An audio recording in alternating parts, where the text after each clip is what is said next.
മുഖ്യമന്ത്രി പിണറായി വിജയൻ ഏറ്റവും അടുപ്പമുള്ള ആൾ എന്ന് ആഘോഷിക്കപ്പെട്ട ഒരാൾ ഒരു സുപ്രഭാതത്തിൽ ആഭ്യന്തര വകുപ്പിനെതിരെ അല്ലെങ്കിൽ മുഖ്യമന്ത്രിയുടെ ഓഫീസിനെതിരെ കടുത്ത വിമർശനം ഉന്നയിക്കുകയാണ്. അദ്ദേഹത്തെ മുഖ്യമന്ത്രി തള്ളിപ്പറയുന്നില്ല. എന്റെ പോലീസിന്റെ ആത്മവീര്യത്തെ തൊട്ട് കളിക്കേണ്ട, അതിനാരും വളർന്നിട്ടില്ല, ഇവിടെ പാർട്ടിയുണ്ട്, ആഭ്യന്തര വകുപ്പുണ്ട്, അത് ഭരിക്കാൻ ഞാനുണ്ട് എന്ന് തള്ളിപ്പറയുന്നില്ല. അതുകൊണ്ടാണ് നേരത്തെ ഡോക്ടർ പ്രേംകുമാറിനോട് പറഞ്ഞ നിഷ്കളങ്കതയുടെ അസ്കിതയില്ലായ്മയിൽ നിന്നുള്ള ചോദ്യം ഉണ്ടാകുന്നത്, ഈ പടപ്പുറപ്പാട് പാർട്ടിക്കുള്ളിൽ നിന്ന് തന്നെയാണോ എന്ന്. തീർച്ചയായും മാധു, ഇതിപ്പോൾ ഇന്ന് നമ്മൾ കാണുന്ന ഒരു കാഴ്ച, ഇന്നലെ വരെ പുലിയായിരുന്ന അൻവർ ഇന്ന് മുഖ്യമന്ത്രിയെ കണ്ടതോടെ ശശിയായി മാറി എന്നതാണ്. പക്ഷെ നമ്മളിവിടെ കാണേണ്ട ഒരു ഗൗരവം, ഇപ്പൊ ഇന്ന് അടച്ചിട്ട മുറിക്കകത്ത് 45 മിനിറ്റ് ആകട്ടെ, എത്രയും ആകട്ടെ, മാധു ഒരു ചർച്ച നടന്നിരിക്കുന്നു.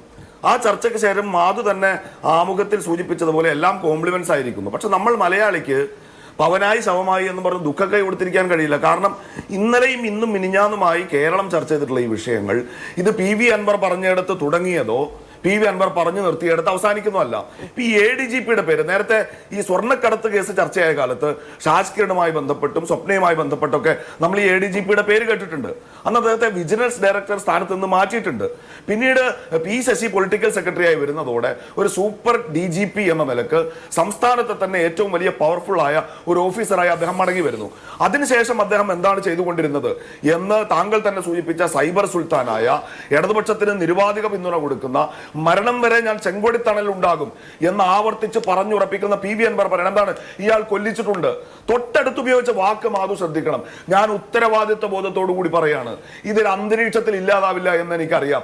ഞാൻ പറയുന്നു, സംസ്ഥാനത്തിന്റെ ക്രമസമാധാനത്തിന്റെ ചുമതലയുള്ള ADGP ആയിട്ടുള്ള ഇദ്ദേഹം ആളുകളെ കൊല്ലിച്ചിട്ടുണ്ട്. ആരെയാണ് കൊല്ലിച്ചത്? ആരാണ് കൊന്നത്? സ്വർണം പൊട്ടിക്കലിൽ ഈ സുജിസാനും അതേപോലെ തന്നെ ADGPക്കും പങ്കുണ്ട്. ആരുടെ സ്വർണം പൊട്ടിച്ചത്? അങ്ങനെ ഇവർ എത്ര പണം സമ്പാദിച്ചു? അതേപോലെ തന്നെ വേറെയും അദ്ദേഹം ഉന്നയിക്കുന്ന കുറെ ആരോപണങ്ങളുണ്ട്. ഇതൊക്കെ അന്വേഷിക്കും എന്നാണ്, അല്ലെങ്കിൽ ശക്തമായി ഉന്നയിച്ച ഒരാൾ ഇന്ന് പോയിട്ട് സാഷ്ടാംഗം പറഞ്ഞ് ഒരു പ്രൊഫൈൽ പിക്ചർ മാറ്റിയിട്ട് എല്ലാം അവസാനിച്ചു എന്ന് പറഞ്ഞാൽ അങ്ങനെ അവസാനിക്കുന്നതല്ല ഈ വിഷയങ്ങൾ. ഇങ്ങനെ കൊല്ലപ്പെട്ട ഒരാളുണ്ടോ? നമ്മൾ ഈ ചർച്ചയുമായി ബന്ധപ്പെട്ട് ഇതൊരു UDF LDF BJP എന്ന വിഷയം എന്ന നിലക്കാണല്ലോ മാധു നമ്മൾ ചർച്ച ചെയ്യുന്നത്. ഞാനിവിടെ പരാമർശിക്കപ്പെടാത്തൊരു വിഷയത്തിലേക്ക് മാധുവിന്റെ ശ്രദ്ധ ക്ഷണിക്കാം.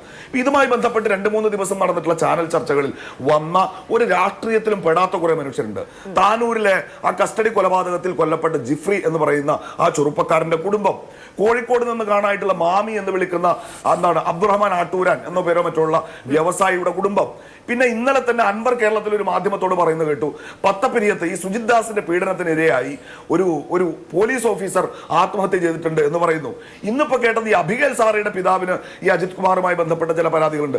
നമുക്കിത് കോംപ്രമൈസ് ആക്കാം, അടച്ചിട്ട മുറിയിൽ കൈ കൊടുത്തു പിരിയാം. പക്ഷേ ജിഫ്രിയുടെ കുടുംബമല്ലേ, നേരത്തെ സൂചിപ്പിച്ച ഞാൻ പറഞ്ഞ മറ്റേ ഈ റിദാൻ ഫാസിലിന്റെ കുടുംബമല്ലേ, ഈ മനുഷ്യർ ഇവരുടെ നിഗൂഢ സംഘത്തിന്റെ ഭാഗമായി കാണാതായിട്ടുള്ള, പീഡനങ്ങൾ സഹിച്ചിട്ടുള്ള, കൊല്ലപ്പെട്ടിട്ടുള്ള, കള്ളക്കേസുകളിൽ പ്രതിയാകേണ്ടി വന്ന മനുഷ്യർ, അവർക്കാർക്ക് നീതി കൊടുക്കും? അവർക്ക് നീതി കൊടുക്കാൻ ഒരു നിഷ്പക്ഷമായ അന്വേഷണം ഇപ്പോൾ നടക്കുന്നുണ്ടോ? ഇപ്പൊ പറയുന്നത് ഇദ്ദേഹത്തിന്റെ കീഴുദ്യോഗസ്ഥരാണ് അന്വേഷിക്കാൻ പോകുന്നത്. അതിന് CPM പറയുന്ന ഒരു ന്യായം, ഒരു അന്വേഷണ ടീം ആ അന്വേഷണത്തിന്റെ റിസൾട്ട് റിപ്പോർട്ട് ചെയ്യുന്നത് ആ അന്വേഷണത്തിന്റെ തലവനോടായിരിക്കും. എന്ന് വെച്ചാൽ ഇവിടെ അത് DGP ആണ്. അപ്പൊ സംഭവിക്കാൻ പോകുന്നത് ഇതാണ് മാധു, ഈ സ്പർജൻ കുമാറും തോമസൺ ജോസഫും ഒക്കെ ഈ ഡെയിലി വൈകിട്ട് ബ്രീഫ് ചെയ്യുന്നതിന്റെ ഭാഗമായിട്ട് ആദ്യം DGPയെ വിളിക്കും. എന്നിട്ട് അജിത് കുമാറിനെതിരായ കാര്യങ്ങളിലൊക്കെ റിപ്പോർട്ട് ചെയ്യും. അത് കഴിഞ്ഞിട്ട് ഇവർക്ക് ഇത് മാത്രമല്ലല്ലോ ജോലി, കേരളത്തിന്റെ ലോ ആൻഡ് ഓർഡർ വർക്ക് ചെയ്യുന്ന പോലീസ് ഓഫീസർമാരല്ലേ, ആ ഫോൺ കട്ട് ചെയ്തിട്ട് ഇവർ അജിത് കുമാറിനെ വിളിക്കും. എന്നിട്ട് അന്നത്തെ ലോ ആൻഡ് ഓർഡറിന്റെ ഭാഗമായി ഇവരുടെ ആക്ടിവിറ്റീസ് ഒക്കെ അങ്ങോട്ടും റിപ്പോർട്ട് ചെയ്യും. അപ്പൊ അജിത് കുമാർ എന്ന നല്ല സമരിയാക്കാരൻ ഈ അന്വേഷണത്തിൽ ഒരു നിലയ്ക്കും ഇടപെടില്ല. അയാൾ ലോ ആൻഡ് ഓർഡർ നോക്കി അവിടെ ഇരിക്കട്ടെ, അന്വേഷണം മറുഭാഗത്ത് നടക്കട്ടെ, മുഖ്യമന്ത്രിയുടെ തൊട്ട് വലത് ഭാഗത്ത് P ശശി ഇരിക്കട്ടെ.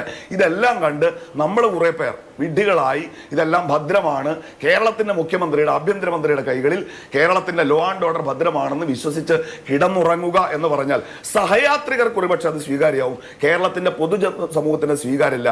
ജനാധിപത്യം അടച്ചിട്ട മുറികളിൽ ചർച്ചകളിൽ അവസാനിക്കുന്നതല്ല.